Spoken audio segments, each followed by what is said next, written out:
प्रिय विद्यार्थियों, आप सभी का target with MR Gorsia YouTube पर स्वागत है। आज अपन बात करेंगे कक्षा 12 पाठ संख्या 1 नवीन पाठ्यक्रम के अनुसार बोर्ड परीक्षा आधारित अति लघुतरात्मक प्रश्न। इस पाठ से जितने भी अति लघुतरात्मक प्रश्न जो नवीन पाठ्यक्रम के अनुसार बनने वाले वो सभी मैंने बनाए।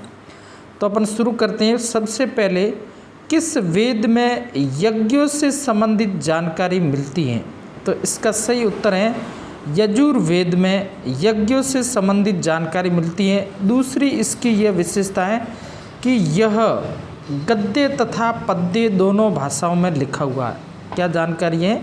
गद्य पद्य दोनों भागों में लिखा हुआ है। वेदों की संख्या कितनी है? नाम बताइए। वेद उत्तर है वेद 4 है, ऋग्वेद, यजुर्वेद, अथर्ववेद, सामवेद।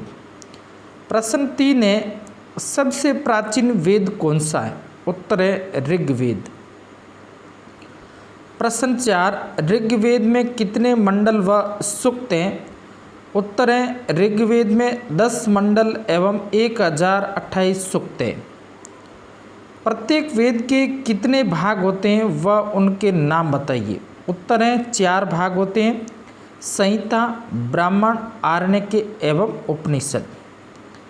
अथर्ववेद की रचना किसने की थी? सही उत्तर है अथर्वा ऋषि ने। प्रश्न 7 है ब्राह्मण ग्रंथ किसे कहते हैं? यज्ञ तथा कर्म कांडों पर आधारित जो साहित्य लिखा गया उसे ब्राह्मण ग्रंथ कहते हैं। वेदांग साहित्य किसे कहते हैं? वैदिक साहित्य को ठीक तरह से समझने के लिए जिन ग्रंथों की रचना की गई उसे वेदांग साहित्य कहा जाता है और जिसके 6 भाग हैं, शिक्षा, कल्प, व्याकरण, निरुक्त, छंद और ज्योतिष। प्रिय विद्यार्थियों, आप यूट्यूब चैनल जो टारगेट विथ MR गोरसिया उसको सब्सक्राइब करें। आपका कोई समस्या है तो व्हाट्सएप नंबर है 8890308639, यहाँ संपर्क कर सकते हैं। अब देखो, इस प्रकार का कभी कभी प्रश्न पूछते हैं कि सुमिलित कीजिए वेद है और उपवेद। तो ऋग्वेद का उपवेद है जिसका नाम है आयुर्वेद, यजुर्वेद का उपवेद है जिसका नाम है धनुर्वेद, अथर्ववेद का उपवेद है जिसका नाम है गंधर्ववेद, सामवेद का शिल्पवेद। तो आपको 1 नंबर का प्रश्न पूछ सकते हैं कि अथर्ववेद के उपवेद का क्या नाम है, तो आप सीधा बताओगे गंधर्ववेद। गंधर्ववेद किस वेद का उपवेद है? तो आप बताओगे अथर्ववेद का। ये ध्यान रखना। पुराणों की संख्या कितनी है? पुराण 18 है और पुराणों के लेखक है वह लोम हर्ष तथा उसके पुत्र उग्रश्वा। कभी कभी ऐसा भी पूछ सकते हैं। सबसे प्राचीन पुराण कौन सा है? तो इसका उत्तर है मत्स्य पुराण, वह सबसे प्राचीन पुराण है। पुराणों के कितने विषय नाम बताइए? पुराणों के 5 विषय हैं, सर्ग, प्रतिसर्ग, मनवंतर, वंश, वंशानुचरित्र। त्रिपिटकों के नाम बताइए। त्रिपिटक का शाब्दिक अर्थ है 3 पिटक। ये बौद्ध धर्म से संबंधित हैं। तो नाम है सुत्त पिटक, विनय पिटक, अधिगम पिटक। जातक ग्रंथों की संख्या कितनी है? 549 जातक ग्रंथ है। बौद्ध धर्म के पूर्व, जन्म से पूर्व की कथाओं का वर्णन वह जातक ग्रंथों में मिलता है। आगे अपन देखते हैं बौद्ध साहित्य प्रमुख रूप से किस भाषा में लिखा गया? तो इसका सही उत्तर है पाली भाषा में लिखा गया।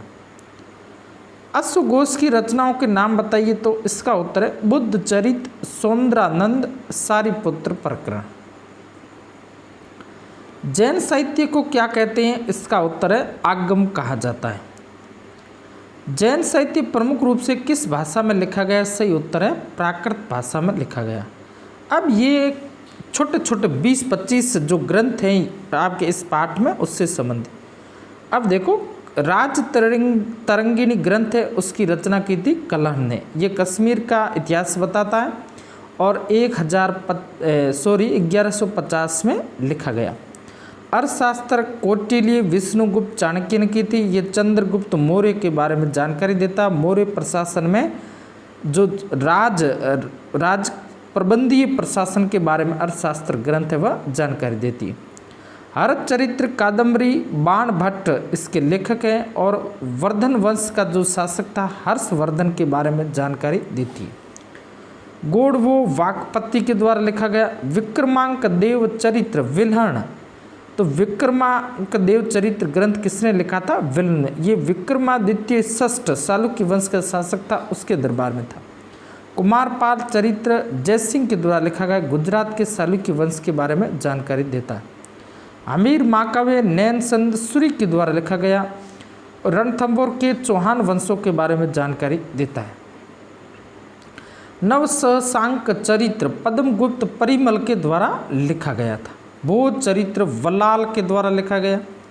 पृथ्वीराज विजय जयानक के द्वारा लिखा गया, पृथ्वीराज सोवन तृतीय के बारे में जानकारी देता है। अष्टाध्यायी पाणिनि के द्वारा लिखा गया।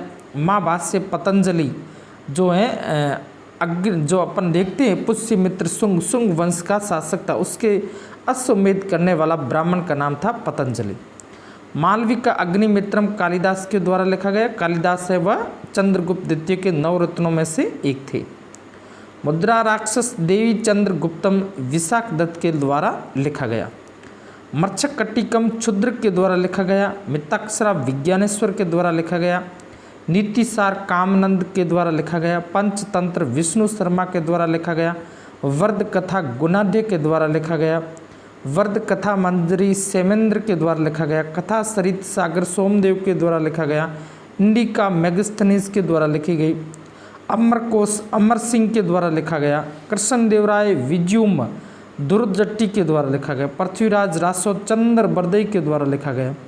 कानरदेव प्रबंध पद्मनाभ के द्वारा, जो कानरदेव जो कहाँ के शासक थे? जालोर के शासक थे। अलाउद्दीन खिलजी के जालोर पर आक्रमण के बारे में जानकारी प्राप्त करते हैं पद्मनाभ व कानरदेव प्रबंध ग्रंथ की रचना करता है। राव जयसिंह रुचंद बिट्ठू सुजा के द्वारा लिखा गया। राव जयसिंह बीकानेर के शासक थे। वंश भास्कर वीर सस्य सूर्यमल मिश्रण के द्वारा लिखा गया। नैनसी ख्यात मारवाड़ प्रगनारी विगत मुढ़ोत नैनसी के द्वारा लिखे गए ग्रंथ है।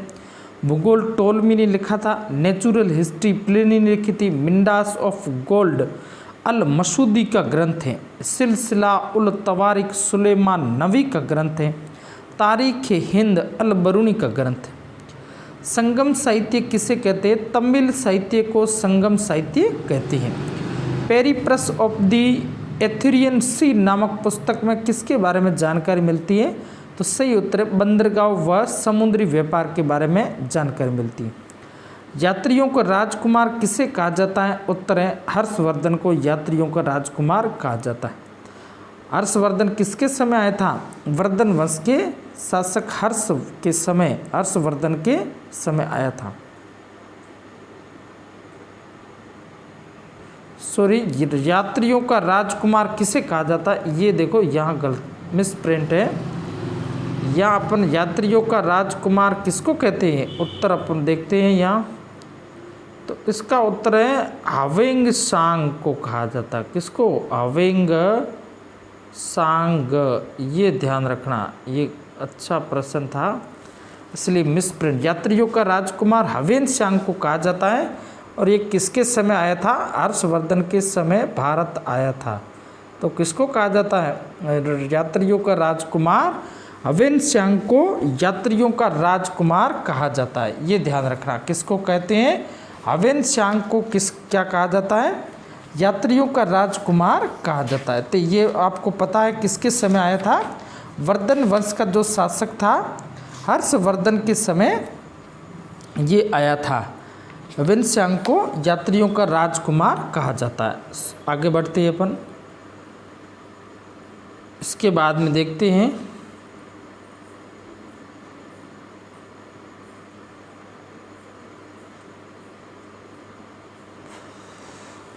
अब देखो आथी गुम्फा अभिलेख किस शासक से संबंधित है? खारवेल से संबंधित है। इसके बाद में अपन देखते हैं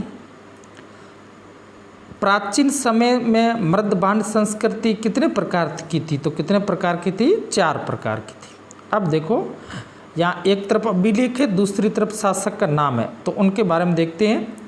यहाँ अपन देखते हैं नासिक अभिलेख किसका है, गौतमी पुत्र सातकर्णी का है। नासिक अभिलेख किसके बारे में जानकारी देता है, गौतमी पुत्र सातकर्णी के बारे में जानकारी देता है। प्रयाग प्रशस्ति किसके बारे में, समुद्रगुप्त के बारे में जानकारी देता है। जूनागढ़ अभिलेख रुद्रदामन के बारे में जानकारी देता है। मरौली स्तंभलेख चंद्रगुप्त द्वितीय के बारे में, और भीतरी स्तंभलेख किसके बारे में, स्कंदगुप्त के बारे में। तो ये कुछ अभिलेख है, उसके बारे में आपको ध्यान रखना है। अब अपन आगे बढ़ते हैं। किस ग्रंथ में भारत भूमि को माता कहा गया है, तो किस में कहा गया है, अथर्ववेद के पृथ्वी सूक्त में भारत भूमि को माता कहा गया। उसके बाद में किस ग्रंथ में भारत को जम्बू द्वीप कहा गया है, तो अग्नि पुराण में भारत को जम्बू द्वीप कहा गया। युक्ति कल्पतरु ग्रंथ की रचना किसने की थी, राजा भोज ने की थी। इसमें नाविक शक्ति के बारे में जानकारी मिलती है। भारतीय पुरातत्व सर्वेक्षण विभाग की स्थापना कब व किसके नेतृत्व में हुई, उत्तर है 1861 ईस्वी में कनिंघम के नेतृत्व में। अब यहाँ देखो कुछ महत्वपूर्ण आपके और दिए हुए हैं, यहाँ अपन देखते हैं। तो एक तरफ क्या दिया हुआ है, जैसे विशाल स्नानागार कहाँ से मिला है, विशाल स्नानागार मोहनजोदड़ो से मिला है। विशाल अन्नागार तो हड़प्पा से भी मिला है और मोहनजोदड़ो से मिला है। विशाल जलाशय व स्टेडियम के साक्ष्य क्या से मिले, धोलावीरा से। विशाल गोदीवाड़ा जिसको क्या कहते हैं, डाक यार्ड, जो वर्तमान के विशाखापत्तनम बंदरगाह से भी बड़ा था, वो कहाँ से मिला है, लोथल से। लोथल भोगवा नदी किनारे स्थित 18 अक्षर का सबसे बड़ा लंबा अभिलेख कहाँ से मिला है, धोलावीरा से। बालक की खोपड़ी कहाँ से मिली है, कालीबंगा व लोथल से। नर्तकी की कांस्य की मूर्ति मोहनजोदड़ो से, और रथ की आकृति डेमाबाद से। अब देखो इसके बाद में अपन आगे बढ़ते हैं। मिट्टी की घोड़े की अस्थियाँ सुरकोतड़ा व रणघुंडई से। घोड़े की मिट्टी की मूर्तियाँ रंगपुर व लोथल से। इसके बाद देखते हैं दोहरी फसल का संकेत कालीबंगा से, जुते हुए खेत के साक्ष्य कालीबंगा से। सिंधु घाटी सभ्यता में मुहरों का निर्माण किससे होता था, सेल खड़ी से मुहरे बनाई जाती। सिंधु घाटी सभ्यता किस युग की सभ्यता है, कांस्य युगीन सभ्यता है। कार्बन डेटिंग पद्धति के अनुसार सिंधु घाटी सभ्यता का काल है वह 2300 ईस्वी पूर्व से 1750 ईस्वी पूर्व। तो प्रिय विद्यार्थियों, यही अपने महत्वपूर्ण जो छोटे सवाल आपके बनेंगे। इससे बाहर एक भी प्रश्न आने की संभावना नहीं है। वैसे आपको कभी कभी ऐसे भी पूछ सकते हैं कि यूनानी साहित्यकारों के नाम बताइए, तो आप उनके भी नाम याद कर लेना, अरिस्टोबुलस, अनेक्रोटिस, स्ट्रेबो, एरियन, स्काइलेक्स। जैसे चीनियों के तो आपने फायान, हेनसांग, सिंह। तो ऐसे 2-3 और प्रश्न बन सकते। तिब्बती तारानाथ का ग्रंथ है कंजूर तंजूर, उसके बारे में भी आपको थोड़ी बहुत जानकारी होनी चाहिए। तो ये अपने प्रमुख रूप से प्रिय विद्यार्थियों अधिक से अधिक लोगों को शेयर जरूर करना, चैनल को सब्सक्राइब करना। इसके बाद में कल अपन पढ़ाएंगे दूसरे पार्ट के इसी प्रकार के प्रश्न है वह आपको बताए जाएंगे। उसके बाद में 2 नंबर के, उसके बाद में 4 नंबर के, उसके बाद में 6 नंबर। थैंक यू, धन्यवाद।